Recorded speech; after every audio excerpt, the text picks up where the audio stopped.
Hello. Hello. Hello. Doing another dollar store makeover. A dollar store makeover number 3. Oh, I have bangs now.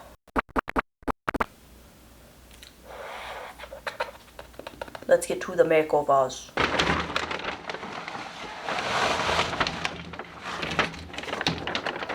So first off, as you can see, I found a mini Jenga set, or as this is called, Tumbling tower game. And as you can tell, this was opened by my kids before I could even get to it. So my plans for this was to stain the wood different colors. Just all different colors, rainbow, fun, good times. And I decided to try and use watercolor paints to stain the wood. So I needed those, and my dirty little water cup friend, and paintbrushes, and a paper towel. As I went through the pieces, I was like pleasantly surprised that these were so smooth. I thought they're gonna be all rough and splintery because, you know, dollar store. But, you know, there was a couple of kind of ugly pieces in there, but besides that, these came out like pleasantly nice. Anyway, after I got all that, it was time to figure out how many pieces I had and how many, you know, pieces of each color and what, you know, how many I wanted. And it was confusing. It was math time, and math time doesn't always mean fun time.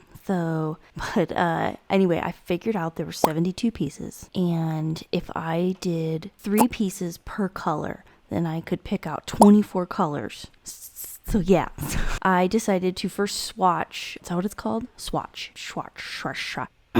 I first decided to swatch a bunch of the watercolor colors and pick out 24 of them. I thought that would be good for my tumbling towers. So after I did that, I eliminated some of the colors I thought were too close, too similar to a different color, and one I just thought was ugly. And then I started getting busy on staining the blocks. And Lillian was bored, and I said, come help me paint all these wooden blocks. So that's the other set of hands you're going to see.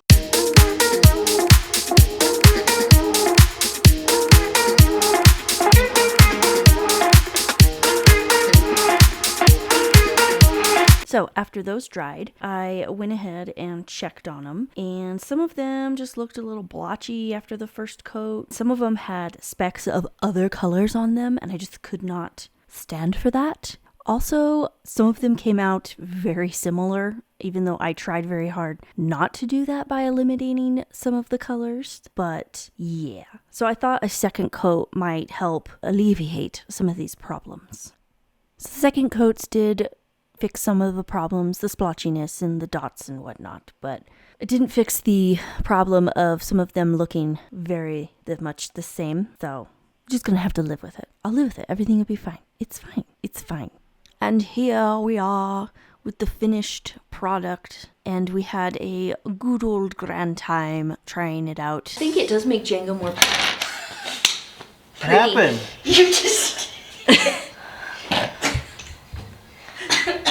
We didn't get very far. And then my sister and Lillian decided that I hadn't stacked it in the proper rainbow order, so they fixed it for me. We also got a little further the second time we played, so it was a good time. Good times, good times. My sister then filmed these next scenes and asked that I put dramatic music to it. So here you go. You're welcome.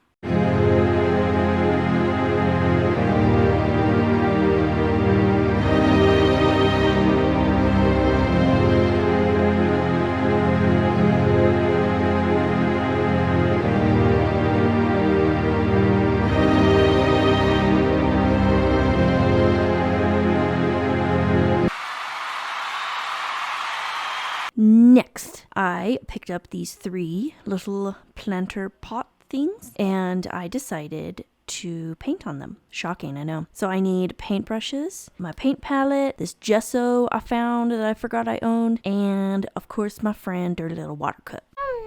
So let's start off by getting these all painted white, just, you know, for a base. And I decided to paint 3 of my favorite characters from the cartoon Adventure Time. If you haven't watched Adventure Time, please do so.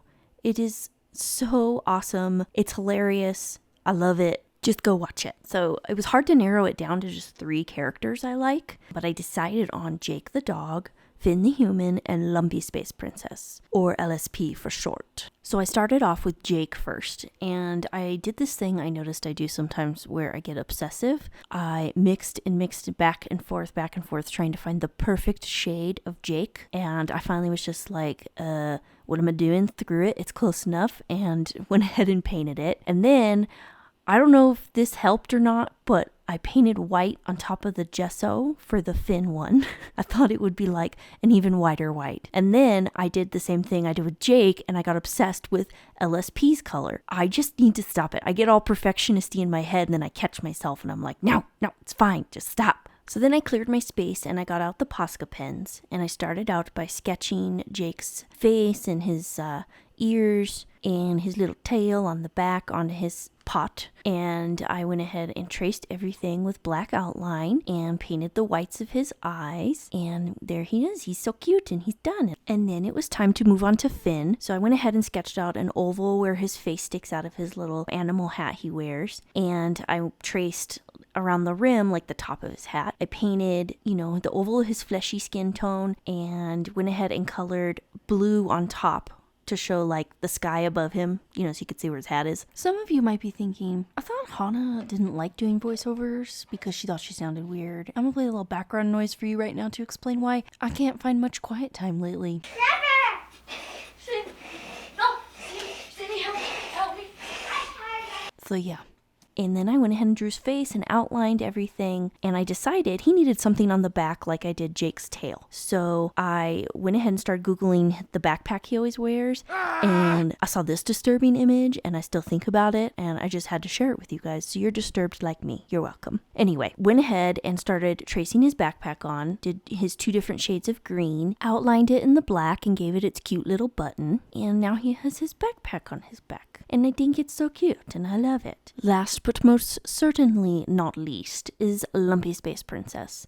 I didn't bother sketching anything on her because her, face is pretty simple. I feel like she'd be mad at me for saying that. She'd be very offended. But I went ahead and did her yellow star on her forehead and her typical, whatever, you guys are stop out expression on her face. Her arms on either side of the pot, and she's always got that luscious booty hanging out, so I went ahead and gave her a booty crack. And there they are, all finished. I went ahead and went back to the dollar store and I found these white rocks and these 3 fake plants. I love them so much. I hope you guys enjoyed watching these 2 makeovers of the Tumbling Towers game and these 3 pots looking like Adventure Time characters. Thank you guys so much for watching and I'll see you next time. Bye!